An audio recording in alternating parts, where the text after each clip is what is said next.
नमस्कार। Video mains के top MCQ की इस 7 डेज की सीरीज में आप लोगों का स्वागत और अभिनंदन है।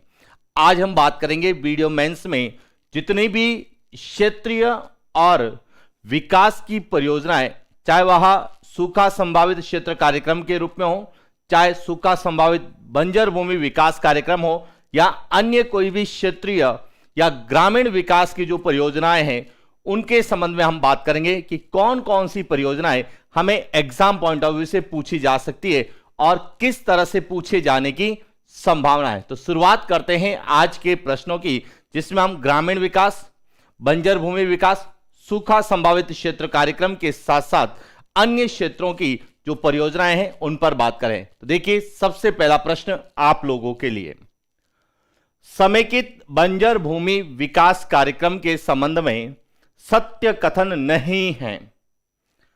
ए, समेकित बंजर भूमि विकास कार्यक्रम का प्रारंभ 1989-90 में। बी, इसमें केंद्रांश एवं राज्यांश का अनुपात 75:25। सी, 1 अप्रैल 1995 से जल ग्रहण पद्धति पर क्रियान्वयन। और डी, इसका उद्देश्य बंजर एवं अवक्रमित भूमि पर रोजगार के अवसरों का सृजन। तो देखिए, हमें समेकित बंजर भूमि विकास कार्यक्रम के बारे में पूरी जानकारी होनी चाहिए कि यह कब शुरू हुई, इसमें केंद्र और राज्य का यदि अंश है तो कितना है, या फिर यह केंद्र सरकार की है या राज्य सरकार की है। इसके बाद जो है इसका जो है संचालन या क्रियान्वयन वर्तमान में किस पद्धति के आधार पर किया जा रहा है, यह क्रियान्वयन कब शुरू हुआ, किस समिति की सिफारिश पर यह क्रियान्वयन किया जा रहा है, और इस योजना या कार्यक्रम का उद्देश्य क्या है। तो देखिए, इसको समझना है पूरा कि जो समेकित बंजर भूमि विकास कार्यक्रम, इसकी शुरुआत हुई थी 1989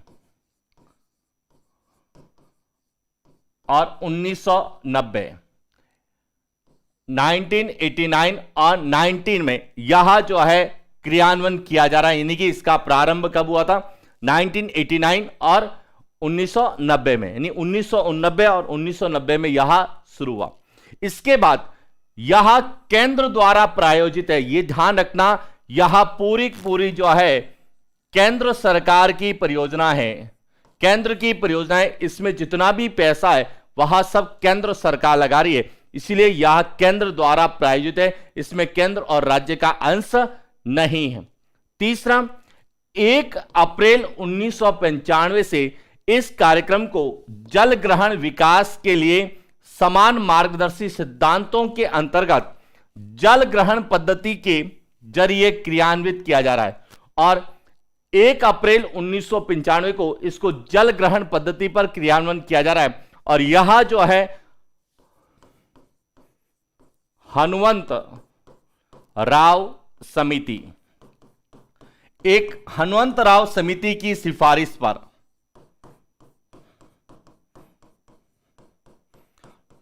हनुमंत राव समिति की सिफारिश पर 1 अप्रैल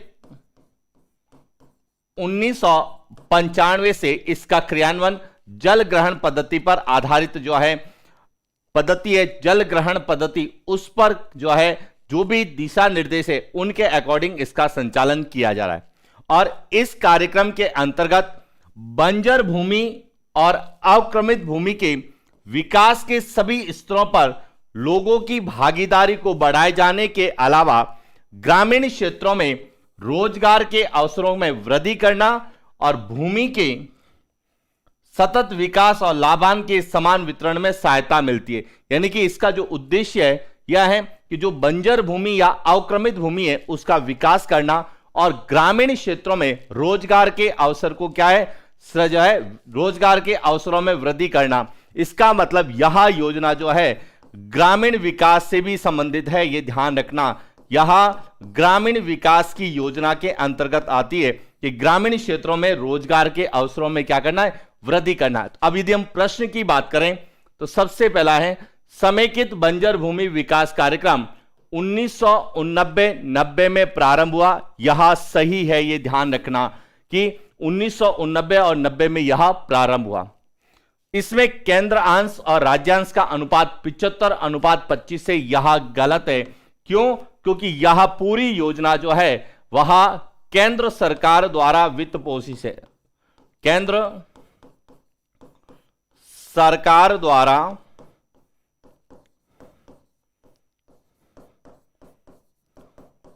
वित्त पोषित योजना है, इसमें राज्य की कोई भूमिका नहीं है। तो इसका मतलब यह गलत है। 1 अप्रैल 1995 से जल ग्रहण पद्धति पर क्रियान्वयन है कि एक समिति बनी जिसकी हमने अभी चर्चा की, हनुमंतराव समिति, और हनुमंतराव समिति की सिफारिश पर 1 अप्रैल 1995 से इसका जो है कि समेकित बंजर भूमि विकास कार्यक्रम जो योजना है इसका क्रियान्वयन जल ग्रहण पद्धति के आधार पर किया जा रहा है। और इसका उद्देश्य है कि बंजर और अवक्रमित भूमि पर रोजगार के अवसरों का क्या करना, सृजन करना। कि जो बंजर भूमि है या अवक्रमित भूमि है उसका कैसे सुधार किया जाए और साथ ही साथ वहां पर रोजगार के अवसर कैसे बढ़ाया जाए, और विशेष रूप से ग्रामीण क्षेत्रों में रोजगार के अवसरों के विकास से संबंधित थी। तो निम्न में से कौन सा कथन सत्य नहीं है? तो इसका सही उत्तर होगा बी, कि इसमें केंद्रांश और राज्यांश का अनुपात 75:25 है, जो कि गलत है। तो ध्यान रखना, जो योजनाएं हमारे हैं, चाहे वो आर्थिक विकास की योजनाएं हैं, क्षेत्रीय विकास की योजनाएं, चाहे सूखा संभावित और बंजर भूमि विकास कार्यक्रम है, उनमें योजनाओं को सत्य और असत्य कथन में पूछा जाता है और उसमें से माइनट मिस्टेक की जाती है, या तो उसके उद्देश्य में, या उसके जो है जिले कि कितने जिले उससे लाभान्वित हो रहे हैं, या फिर उसके केंद्र और राज्य का कितना अंश है। इनको लेके प्रश्न पूछे जाते हैं। तो बात करते हैं अगले प्रश्न की। सूखा संभावित क्षेत्र कार्यक्रम के संबंध में असत्य कथन है। यह सूखे की विशेष समस्या के हल हेतु 1973-74 में प्रारंभ। बी, इसका उद्देश्य फसल, पशुधन, भूमि उत्पादकता, जल तथा मानव संसाधन पर पड़ने वाले प्रतिकूल प्रभावों को रोकना। सी, इसमें केंद्र व राज्य की हिस्सेदारी 50:50। और डी, राजस्थान के 11 जिलों के 32 ब्लॉक में संचालित। तो देखिए, बात करते हैं सूखा संभावित क्षेत्र कार्यक्रम क्या है। तो सूखा संभावित क्षेत्र कार्यक्रम के संबंध में 4 जो है कंडीशन आपसे पूछी जा सकती है। एक तो यह कब शुरू हुई, दूसरा इसका क्या उद्देश्य है, तीसरा इसमें केंद्र और राज्य की कितनी हिस्सेदारी है, और इसका कवरेज क्षेत्र कितना है कि वर्तमान में यह राजस्थान के कितने जिलों में संचालित किया जा रहा है। तो देखिए, हम सूखा संभावित क्षेत्र कार्यक्रम की बात करें तो सूखा संभावित जो क्षेत्र कार्यक्रम है, यह केंद्र सरकार ने उन क्षेत्रों जहां पर लगातार भयंकर सूखे की स्थिति बन रही है, विशेष समस्याओं के हल करने के लिए वर्ष 1973-74 यह कब प्रारंभ किया गया? 1973 और 74 में प्रारंभ किया गया। लेकिन कुछ किताबों में लिखा हुआ है कि यह 74 और 75 में। तो ध्यान रखना, इसकी शुरुआत जो है, प्रारंभ तो यह 1973-74 में किया गया, लेकिन इसका क्रियान्वयन जो है वह 1974 और 75 में इसका क्या हुआ? क्रियान्वयन हुआ। तो इसीलिए क्रियान्वयन पूछा जाता है तो 74-75, सामान्यतः हमें प्रारंभ पूछा जाता है। इसके बाद इसका उद्देश्य था कि इस कार्यक्रम का मूल उद्देश्य था कि जो फसल है, फसल उत्पादन,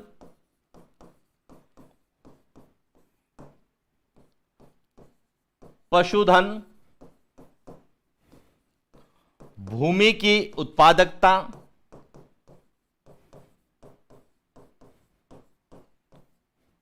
जल और मानव संसाधन जो है उन पर, मानव संसाधन उन पर सूखे से पड़ने वाले जो प्रतिकूल प्रभाव है उनको कैसे रोकना, इसी उद्देश्य से इसकी जो है शुरुआत की गई। अब इसके वित्त पोषण का मतलब है कि इसमें केंद्र और राज्य का कितना अंश है।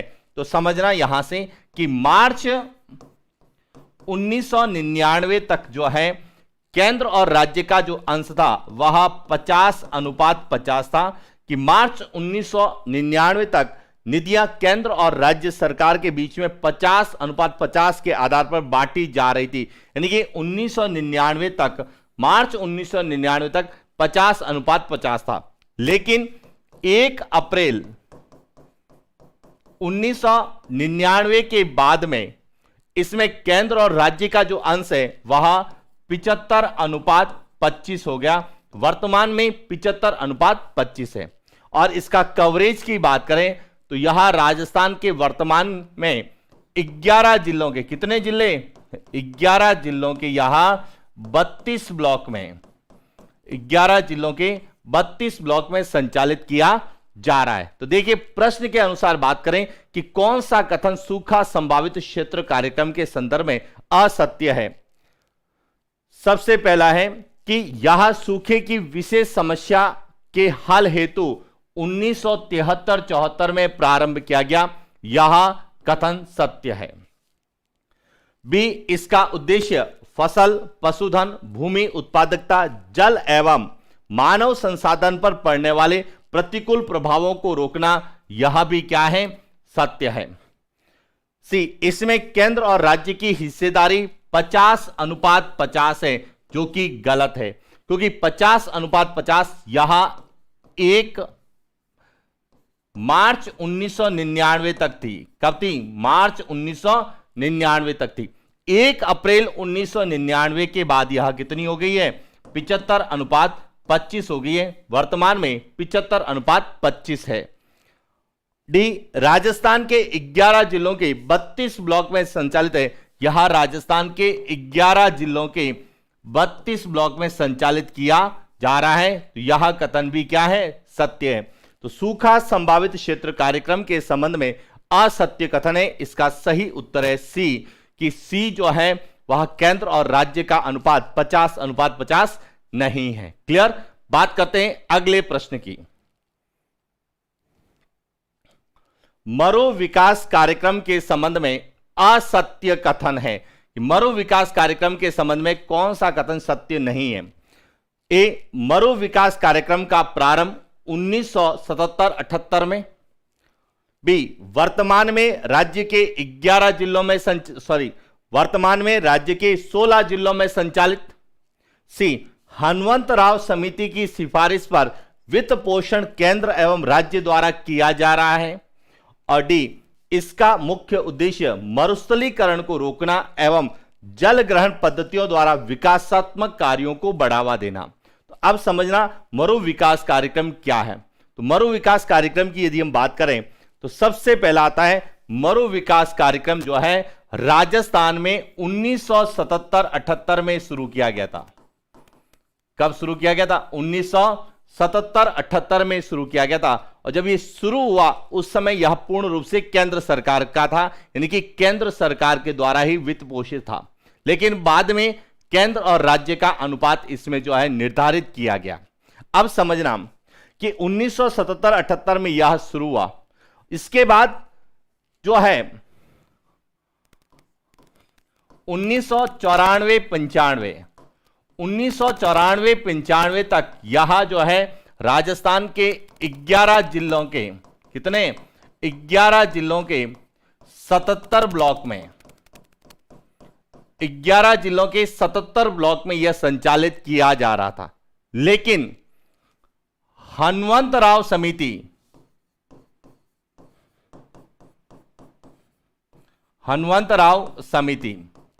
इस समिति की सिफारिश पर 1 अप्रैल 1995, कब? 1 अप्रैल 1995 से इसका संचालन जो है राजस्थान के 16 जिलों में, कितने?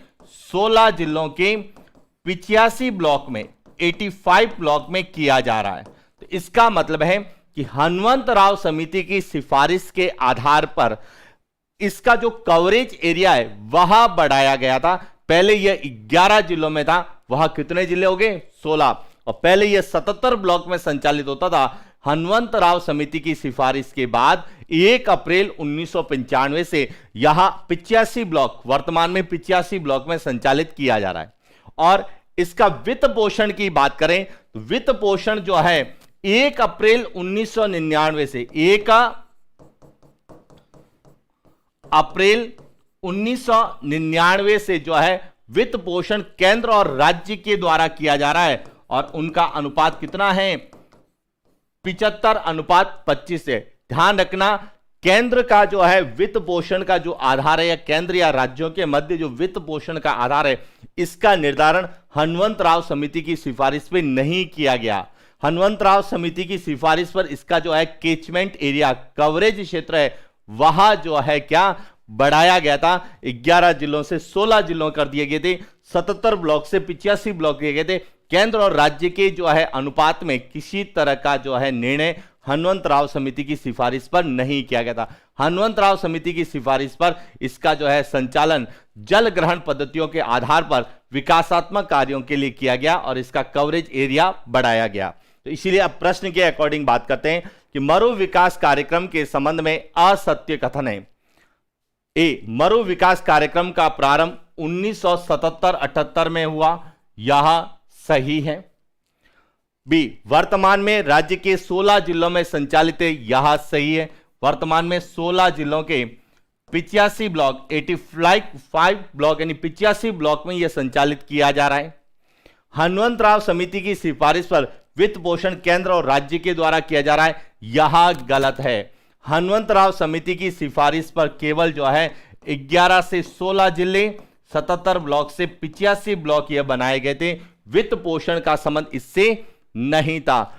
वित्त पोषण जो है केंद्र और राज्य का जो है निर्धारण हुआ था वह 1 अप्रैल 1999 से 75:25 था, जबकि हनुमंतराव समिति की सिफारिश 1 अप्रैल 1995 को लागू कर दी गई थी, जबकि केंद्र और राज्य के मध्य जो बंटवारा हुआ वह 1 अप्रैल 1999 से 75:25 का हुआ, इसलिए सी इसमें सही नहीं है। डी, इसका मुख्य उद्देश्य मरुस्थलीकरण को रोकना और जल ग्रहण पद्धतियों द्वारा विकासात्मक कार्यों को बढ़ावा देना, यह सही है।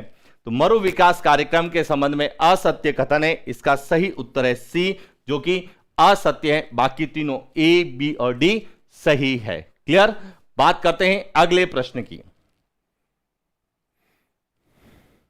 एकीकृत जल ग्रहण प्रबंधन परियोजना के अंतर्गत केंद्रांश एवं राज्यांश का अनुपात का सही युग्म है। ए 50:50, बी 60:40, सी 75:25 और डी 90:10। देखिए एकीकृत जल ग्रहण प्रबंध परियोजना क्या है और इसमें केंद्र और राज्य का क्या अंश है, इस पर हम बात करते हैं। एकीकृत जल ग्रहण प्रबंध परियोजना जिसे हम IWMP के नाम से हम लोग जानते हैं, और IWMP में केंद्र और राज्य का जो अंश है वह 90 कितना है 10 है। यह ध्यान रखना, केंद्र का जो अंश है केंद्रांश यह 90 है और राज्यांश जो है वह कितना है, वह 10 है। और यह भी जो है जल ग्रहण विकास कार्यक्रम के तहत वर्तमान में जल ग्रहण पद्धतियों के आधार पर क्रियान्वित किया जा रहा है। अब ध्यान रखना, जो हमारे जल ग्रहण पद्धतियों पर 4 कार्यक्रम संचालित हो रहे हैं, एक तो समेकित बंजर भूमि विकास कार्यक्रम, एक सूखा संभावित क्षेत्र कार्यक्रम, मरु विकास कार्यक्रम और एकीकृत जल ग्रहण प्रबंध परियोजना। तो आपसे पूछा जा सकता है निम्न में से कौन सी जो है जल ग्रहण विकास कार्यक्रम के तहत संचालित की जा रही है या नहीं है। तो अभी तक हमने जितनी भी योजनाएं पढ़ी है, सबसे पहले समेकित बंजर भूमि विकास कार्यक्रम, दूसरा सूखा संभावित क्षेत्र कार्यक्रम, तीसरा हमने मरु विकास कार्यक्रम और चौथा एकीकृत जल प्रबंध परियोजना। यह चारों ही जल ग्रहण विकास कार्यक्रम यानी कि जल ग्रहण पद्धतियों पर आधारित जो है इनका क्रियान्वयन हो रहा है। तो अब यदि प्रश्न की बात करें कि एकीकृत जल ग्रहण प्रबंध परियोजना के अंतर्गत केंद्रांश और राज्यांश का अनुपात सही कौन सा होगा, इसका सही उत्तर है डी 90:10 है। 75:25 की बात करें तो यहां जो है यहां वर्तमान में मरु विकास कार्यक्रम और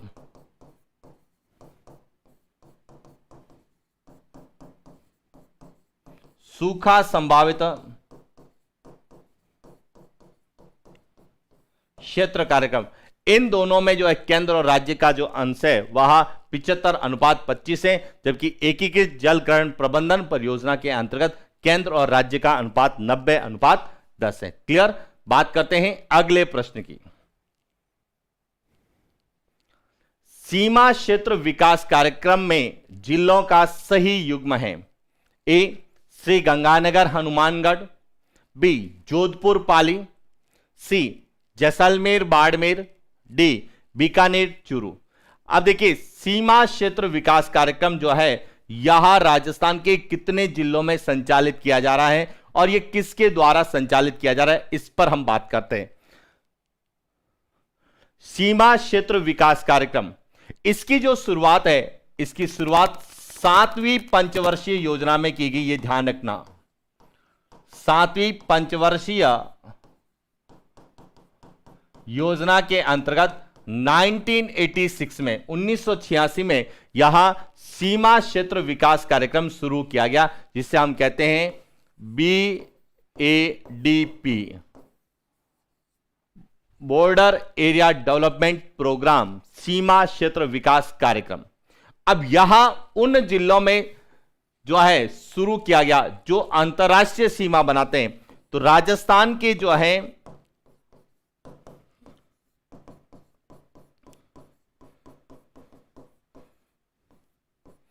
अंतर्राष्ट्रीय सीमा पर 4 जिले हैं, गंगानगर,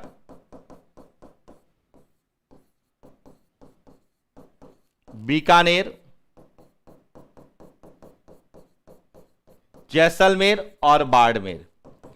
इन 4 जिलों में यह संचालित किया गया, यानी कि यह कार्यक्रम राज्य के 4 सीमावर्ती जिलों बाड़मेर, बीकानेर, श्रीगंगानगर और जैसलमेर के 16 खंडों में कितने 4 जिलों के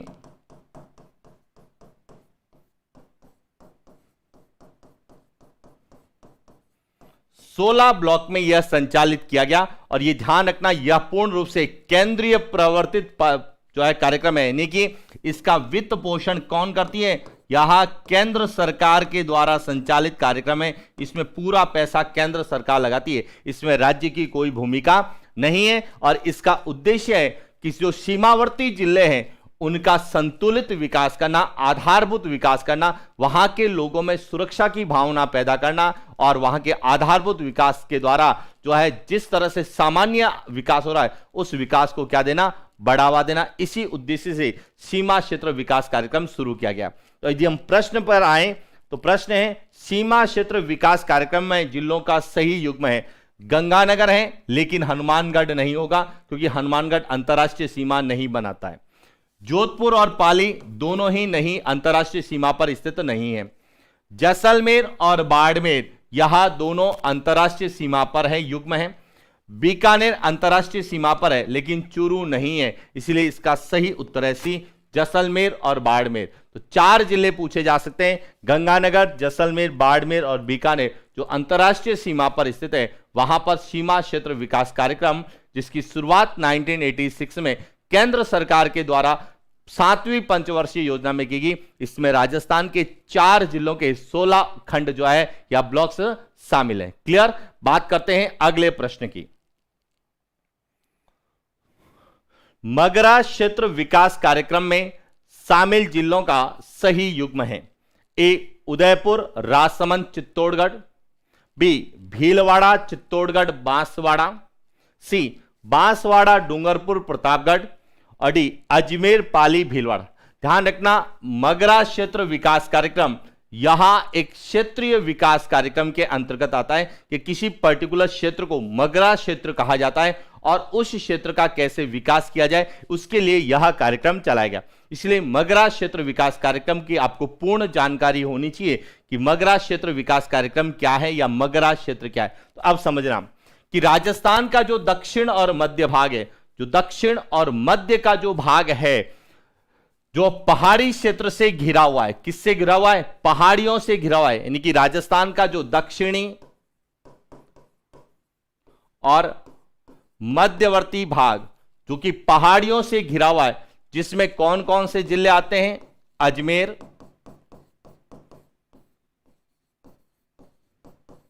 भीलवाड़ा, चित्तौड़गढ़, राजसमंद और पाली।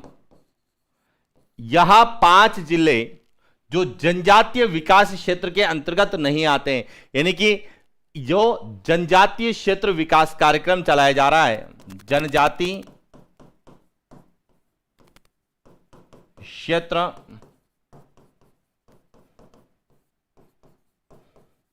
विकास कार्यक्रम, उसमें जो जिले नहीं आते या जो शामिल नहीं है क्षेत्र, उन जिलों में यह कार्यक्रम जो है चलाया जा रहा है, जिसे मगरा क्षेत्र कहा जाता है। यानी कि राजस्थान का दक्षिण और मध्य का भाग जो पहाड़ियों से घिरा हुआ है और जहां पर जनजातीय क्षेत्र विकास कार्यक्रमों का संचालन नहीं हो रहा है, उसे मगरा क्षेत्र कहा जाता है। और मगरा क्षेत्र में राजस्थान के 5 जिले आते हैं और इन 5 जिलों में जो है विकास के लिए और यहां के लोग मौसमी पलायन न करें, इसी को रोकने के लिए केंद्र सरकार के द्वारा यहां 2005-6 में राज्य सरकार के द्वारा इसकी शुरुआत की गई, ये ध्यान रखना।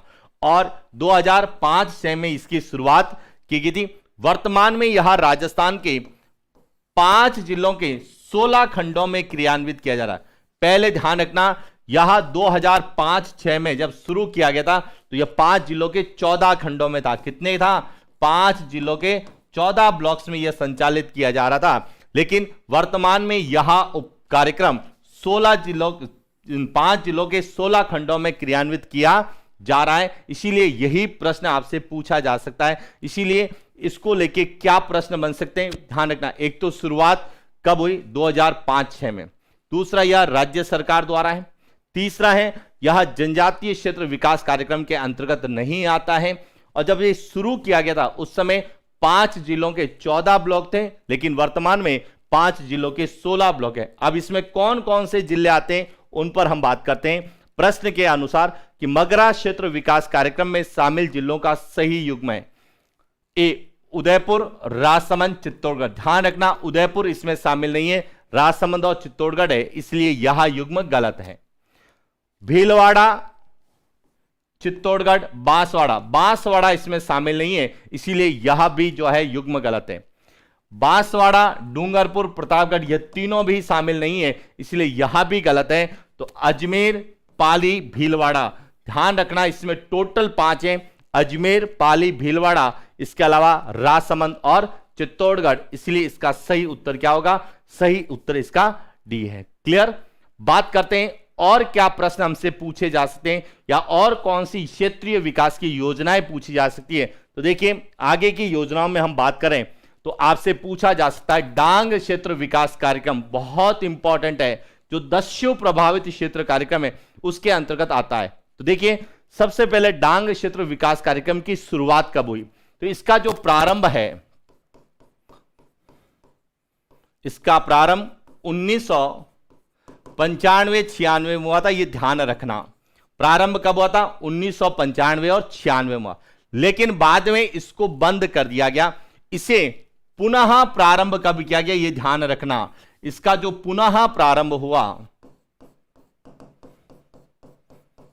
पुनः प्रारंभ यह 2004-05 में इसे पुनः प्रारंभ किया गया, यह ध्यान रखना।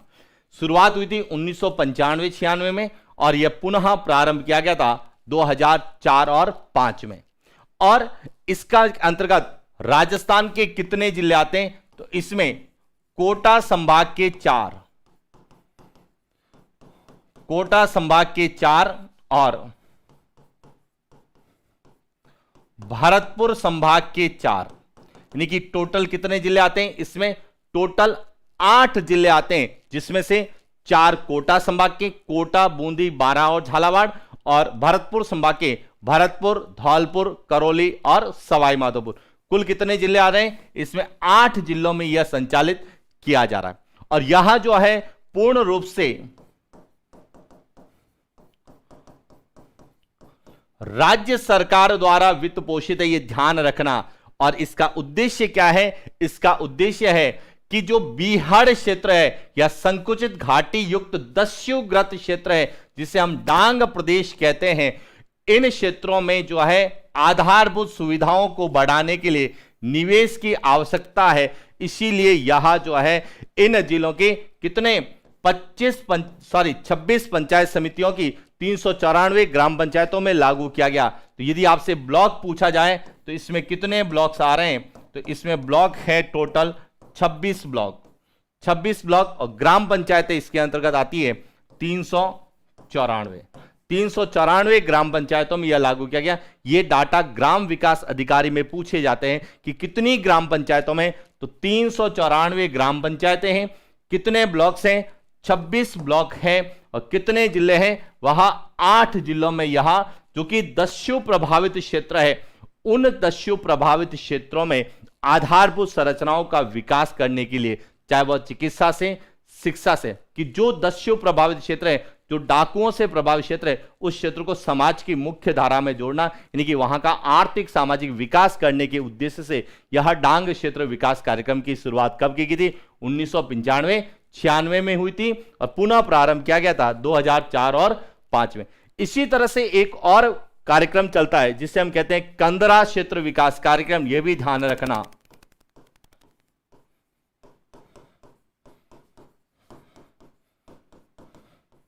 कंदरा क्षेत्र विकास कार्यक्रम। अब देखिए यह जो कार्यक्रम है यह 1989-90 में प्रारंभ किया गया था। किसके द्वारा? केंद्र सरकार के द्वारा। यह ध्यान रखना, कंदरा क्षेत्र विकास कार्यक्रम यह जो है केंद्र सरकार द्वारा संचालित है। जबकि डांग क्षेत्र विकास कार्यक्रम की बात करें,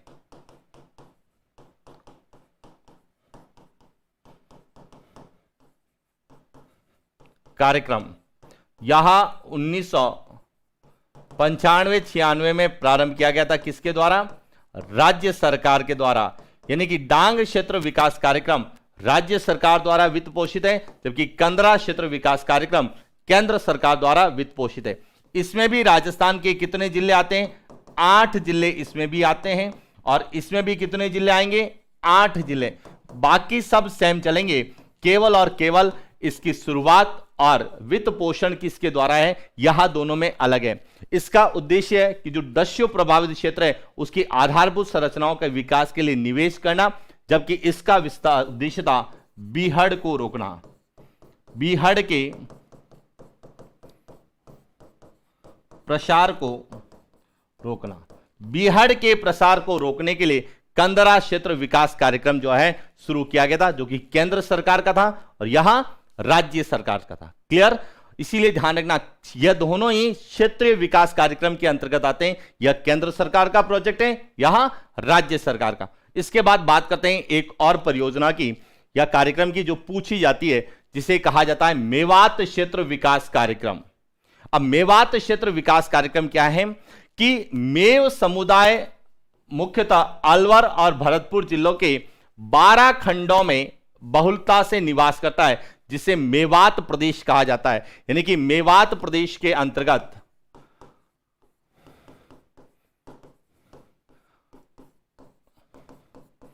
अलवर और भरतपुर, इन दो जिलों के जो है 12 ब्लॉक आते हैं। कितने ब्लॉक आते हैं? 12 ब्लॉक आते हैं। यहां के जो है आर्थिक सामाजिक विकास के लिए मेवात क्षेत्र कार्यक्रम की शुरुआत कब की गई? ये ध्यान रखना, इसकी शुरुआत हुई थी 1987-88 में। कब की गई थी? 1987-88 में। और यह पूर्ण रूप से राजस्थान सरकार द्वारा, यानी कि राज्य सरकार द्वारा यह वित्त पोषित है, यह ध्यान रखना। और इसका उद्देश्य था कि मेवात क्षेत्र के लोगों के लिए आवश्यक आधारभूत सुविधाएं और अतिरिक्त रोजगार के अवसरों का सृजन कर क्षेत्र के आर्थिक विकास को प्रोत्साहित करना। यानी कि जो मेवात क्षेत्र है, मेव बाहुल्य क्षेत्र है, अलवर और भरतपुर, वहां के आधारभूत संरचनाओं का विकास करना, वहां के लोगों के लिए अतिरिक्त रोजगार का अवसर देना और साथ ही साथ वहां का आर्थिक विकास को प्रोत्साहित करने के लिए यह कार्यक्रम चलाया गया। और यह भी ध्यान रखना, क्षेत्रीय विकास कार्यक्रम में आता है। किसमें आता है? क्षेत्रीय विकास कार्यक्रम। अब यहां जो सबसे इंपॉर्टेंट है ये ध्यान रखना कि जो क्षेत्रीय विकास कार्यक्रम है यह मुख्य रूप से राज्य सरकार द्वारा संचालित है। जो ग्रामीण विकास और अन्य जो आर्थिक सामाजिक विकास की योजना है उसमें केंद्र और राज्य की दोनों की क्या रहती है, भूमिका रहती है। इसीलिए यहां पे जो प्रश्न बनते हैं क्षेत्र विकास के अंतर्गत वह वित्त पोषण को लेकर पूछते हैं कि किस तरह से जो है वित्त पोषण किसके द्वारा या कितना प्रतिशत या कितने अंश में किया जा रहा है। तो ये था आज का हमारा सेशन जिसमें हमने राजस्थान की जो है मुख्य योजनाओं को, जो क्षेत्रीय और ग्रामीण विकास की योजनाएं जो एग्जाम पॉइंट ऑफ व्यू से इंपॉर्टेंट है उन पर चर्चा की थी। और कल हम जो हमारी क्लास जो कल होने वाली है जो कि जिसमें हम बेरोजगारी, गरीबी और साथ ही साथ अन्य जो भी आंकड़े चाहे वो सहकारिता को लेके पूछे जा सकते हैं या सहकारिता से संबंधित संस्थाओं को लेके पूछे जा सकते हैं उन पर बात करेंगे। यानी कल हम मुख्य रूप से गरीबी, बेरोजगारी और सहकारिता पर बात करेंगे और उसके बाद जो हमारी अंतिम क्लास होगी उसमें हम लोग जो है शेष जो भी बचा हुआ है उसके महत्वपूर्ण तथ्यों पर बात करेंगे जो एग्जाम पॉइंट ऑफ व्यू से इंपॉर्टेंट है। आज के लिए इतना ही, मिलते हैं नेक्स्ट क्लास। Thank you.